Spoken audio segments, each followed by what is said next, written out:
তাৰমানে আমাৰ গাঁৱৰে মফিজুল নামৰ এটা ল'ৰা আছে, সি তাৰমানে ড্ৰাগছ আৰু গাঞ্জা বিক্ৰী কৰি থাকে। আমি বহুত দিনৰ পৰা অলপ চলপ গম পাওঁ, তাৰমানে ডাইৰেক্টলি গম নাপাওঁ। তাৰমানে আজি ডাইৰেক্টলি ছাৰে আহি এটা কৰিছে, ধৰি লৈছে। মোৰ সৰু ভাইটি এটা আছে, সি তাৰমানে ড্ৰাগছ আৰু গাঁজা খাই আজি 3 দিনমান হ'ল। আগতে আমি ঘৰৰ পৰা তাৰমানে যিখিনি মোৰ বাবাৰ পইচা আছিল গোটেই মাহ লৈছে, চুৰি তুৰি কৰি লৈছে। পৰহি দিনা মোৰ মাৰ সোণৰ কাণৰ আৰু হাতৰ হেৰি আছিল, সেই লৈ বিক্ৰী কৰি ইয়াতে ড্ৰাগছ খাইছে। খোৱাৰ পিছত আমি গম পোৱাৰ পিছত আমি আৰু মোৰ ডাঙৰ ভাই দুজনে ধৰি মাৰি চাৰি কলগাছি থানা ছাৰক ফোন কৰিছিলোঁ।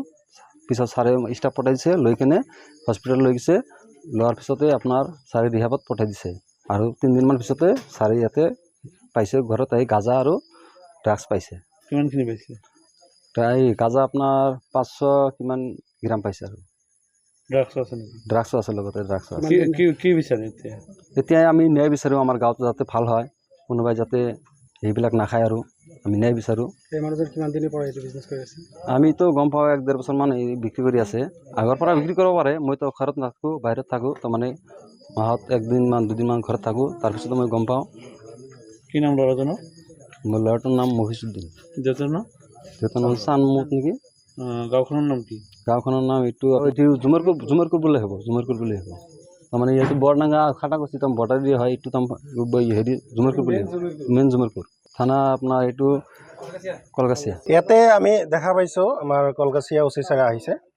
ইয়াতে ড্ৰাগছ গাঁজা বিক্ৰী কৰে মফিজুদ্দিন। ইয়াতে মানুহে কিনিও লৈ যায়। এতিয়া চাওঁ যে এটা স্কুটি, এটা পালচাৰ বাইক তাতে আছে। এই ল'ৰা 2-3টামান ঘৰৰ পৰা ওলাই গ'ল, ৰাস্তাত গ'লে তেতিয়া যোৱাৰ সময়ত মই থিয় হ'লোঁ।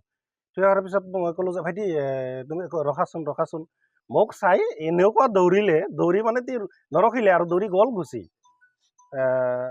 জনামতে আমাৰ গাঁৱৰ ল'ৰাবিলাকে যদি এনেকুৱা বিক্ৰী কৰে, নষ্ট হৈ যাব, বেয়া হৈ যাব। এইটো অতি সোনকালে বন্ধ হ'ব লাগে। তো মই জনামতে 6 মাহ ধৰি চলি আছে। এইটো তেওঁৰ বিজনেছে এইটো। আমি ৰাস্তাৰ কাম যে কৰি আছিলোঁ, এইফালে ৰাস্তাৰ কাম চলি থকা অৱস্থাতে আমি চাইছোঁ যে এইটো ঘৰত মানুহ সোমাইছে, ল'ৰাকেইটা আকৌ গুচি গৈছে, এনেকৈ আমি চাইছোঁ। এনেকৈ যদি চলি থাকে, যুৱ প্ৰজন্মৰ মাজত কি ধৰণৰ বেয়া প্ৰভাৱ পৰিব। এনেকৈ যদি চলি থাকে, যুৱ প্ৰজন্ম একেবাৰে শেষ হৈ যাব, একেবাৰে ধ্বংসৰ মুখত পৰি যাব। এইটো বৰ বেয়া হৈ যাব। যুৱ প্ৰজন্ম মানে বাচি নাথাকে আৰু বেয়াৰ ফালে ডাল খাব। কি বিচাৰে? এইটো আমি ন্যায় বিচাৰোঁ। এইটো তেওঁক এৰেষ্ট কৰিব লাগে, জেল হাজতলৈ প্ৰেৰণ কৰিব লাগে, আৰু দ্বিতীয়বাৰ যাতে এনেকুৱা নহয় সেইটো আমি বিচাৰিছোঁ। মফিজুদ্দিন, জুমেৰকুৰ। যিকোনো খবৰৰ বাবে যোগাযোগ কৰক 7099017330 আৰু 7099017110 নম্বৰত।